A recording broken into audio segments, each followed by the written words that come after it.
उसके साथ कड़ाई से पेश आना चाहिए। जिन लोगों ने ये घटना को अंजाम दिया था वो अब कानून के शिकंजे में है।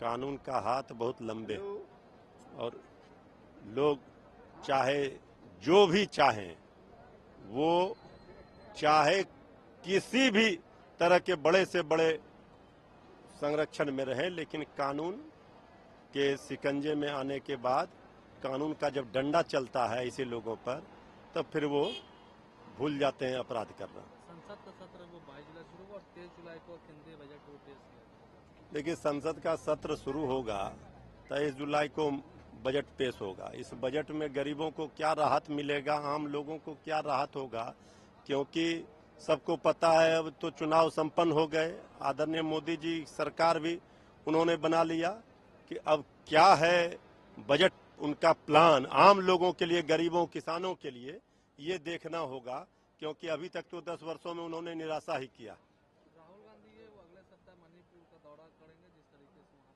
पर ऐसे राहुल गांधी जी लगातार देश की जनता की पुकार सुन रहे हैं और मणिपुर को कोई भूल नहीं सकता है।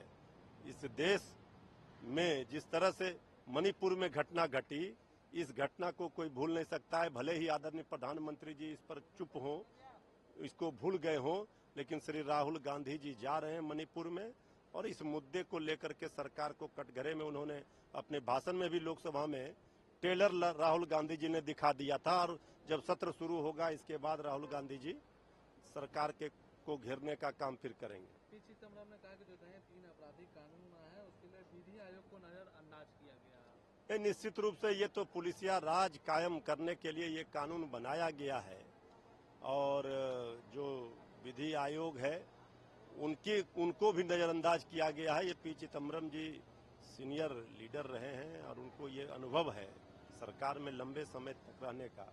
वो बिल्कुल वाजिब सवाल खड़े कर रहे हैं। राहुल गांधी ने गुजरात में अपने कार्यकर्ताओं को कहा है कि हम सब मिलकर गुजरात में उन्हें हराएंगे। हम गुजरात में नरेंद्र मोदी और भाजपा को उसी तरह हराएंगे जैसे अयोध्या में हराया। राहुल गांधी जी से हर लोग, बीजेपी के भी जो कार्यकर्ता हैं और जो समर्थक हैं, वो भी अब उनसे प्रभावित हो रहे हैं। राहुल गांधी जी के अपने पहले विपक्ष के नेता के रूप में भाषण से पूरे देश में एक उत्साह का वातावरण बना है, ऊर्जा का। और गुजरात में जाकर के राहुल गांधी जी ने सीधे चुनौती दी है बीजेपी को, जिस तरह अयोध्या में हराए हैं गुजरात में भी हराएंगे। 33 सांसद है, वो उपसभापति है, वो उस पोस्ट की मांग करता है। भाई देखिए, ये तो इंडिया गठबंधन में शामिल दल के नेता तय करेंगे कि कौन बनेंगे उपसभापति। राहुल गांधी है, गिरिराज सिंह ने कहा है कि राहुल गांधी का जो हाथरस दौरा था एक राजनीतिक दौरा था और कुछ नहीं। देखिए, श्री राहुल गांधी जी ने बीजेपी के हर उस पोल को खोल दिया जो जनता सुनना चाहती थी, जनता जानना चाहती थी। हाथरस पर जो असली दोषी हैं वो पकड़े नहीं जा रहे हैं। कौन गुनाह है, इतने लोगों की जाने गई है। 121 लोग तो ऑन रिकॉर्ड बताया जा रहा है, हजारों लोगों की जाने गई होगी, प्रशासन के द्वारा छुपाया भी गया।